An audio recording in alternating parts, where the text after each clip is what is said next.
Date है 17 फरवरी 1999। Ground है India का ईडन गार्डन्स और इंडिया के सामने थी उसकी सबसे बड़ी राइवल टीम पाकिस्तान। ग्राउंड में 1 लाख से भी ज्यादा का मजमा मौजूद था जो कि उस वक्त सचिन सचिन के नारे लगा रहा था और सचिन तेंदुलकर हाथों पर ग्लव्स चढ़ाते हुए पवेलियन से उतरकर मैदान की तरफ चल दिए थे, जिन्होंने क्रीज पर जाकर उस फास्ट बॉलर को फेस करना था जिसने अभी पिछली बॉल पर ही राहुल द्रविड़ को एक परफेक्ट इन स्विंगिंग यॉर्कर से बोल्ड किया था। इस यंग फास्ट बॉलर को दुनिया अभी जानती नहीं थी, लेकिन उस मैच के बाद शोएब अख्तर अपनी पेस से पूरी दुनिया पर राज करने वाले थे। सचिन तेंदुलकर क्रीज पर आ चुके थे। शायकीन जो सचिन सचिन के नारे लगा रहे थे अब उनका शोर और भी ज्यादा हो गया था, जबकि दूसरी तरफ बॉलिंग एंड पर अपना कॉलर खड़ा किए शोएब अख्तर भी बॉल डालने को तैयार थे, जिन्होंने मैच से पहले ही सचिन को कह दिया था कि क्या आप मुझे जानते हो, जिसके जवाब में सचिन ने कहा था कि नहीं, तो शोएब ने बोला कि जल्द जान जाओगे।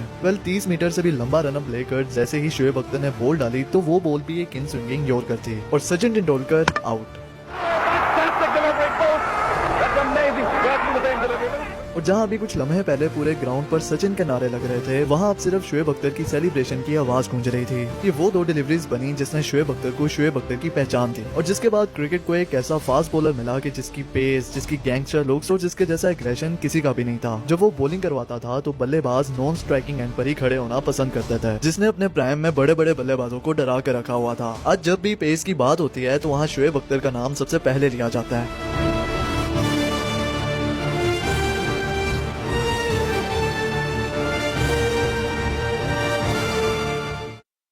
अर्ली 1994 लाहौर के कजाफी स्टेडियम में पीआईए की जानिब से ओपन ट्रायल्स रखे जाते हैं, जिसको हेड कर रहे थे एशियन ब्रेडमैन जहीर अब्बास। अब ओपन ट्रायल्स थे तो वहाँ नौजवानों का काफी रश था, लेकिन उस भीड़ में एक बॉलर ऐसा था जो बाकी सबसे तेज था। जब वो बॉलिंग करवाने आया तो उसकी पेस देखकर जहीर अब्बास पहली नजर में ही उससे इम्प्रेस हो गए और कहने लगे कि मुझे यही लड़का चाहिए, और इस तरह से वो बॉलर पार्ट बनता है पाकिस्तान के डोमेस्टिक सर्किट का।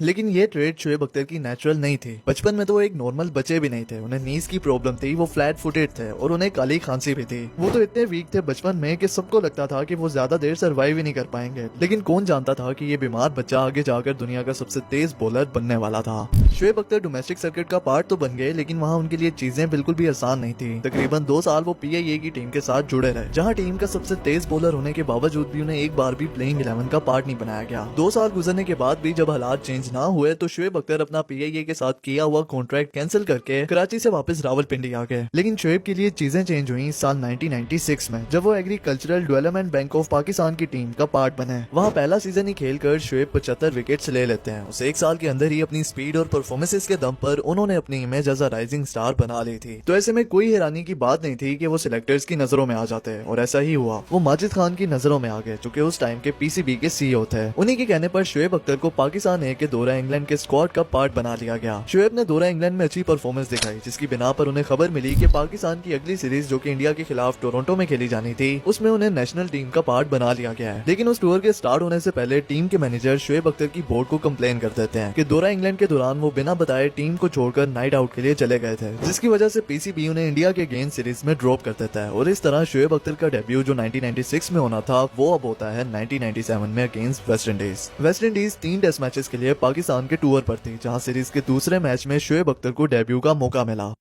Shoaib Akhtar. I have seen him bowling pretty fast in the first class matches here. अपने डेब्यू में तो वो सिर्फ 2 विकेट्स ही ले सके, लेकिन उनकी तेज रफ्तार बॉलिंग को देखकर टीम के कोच हारून रशीद उनसे काफी इंप्रेस हो गए थे। लेकिन जब टीम में वसीम अकरम और वकार यूनस जैसे बॉलर्स मौजूद हों तो वहाँ शोएब अख्तर के लिए अपनी जगह बनाना आसान काम नहीं था। तो उन्हें इस सीरीज के बाद आगे शारजा में होने वाले टूर्नामेंट सिंगर चैंपियंस ट्रॉफी के लिए ड्रॉप कर दिया गया। लेकिन उस टूर्नामेंट के दौरान टीम पर फिक्सिंग एलिगेशंस के बादल मंडलाने लगे, जिसमें नाम आया टीम के कैप्टन वसीम अकरम का, और वसीम अकरम कुछ टाइम के लिए टीम से बाहर हो गए।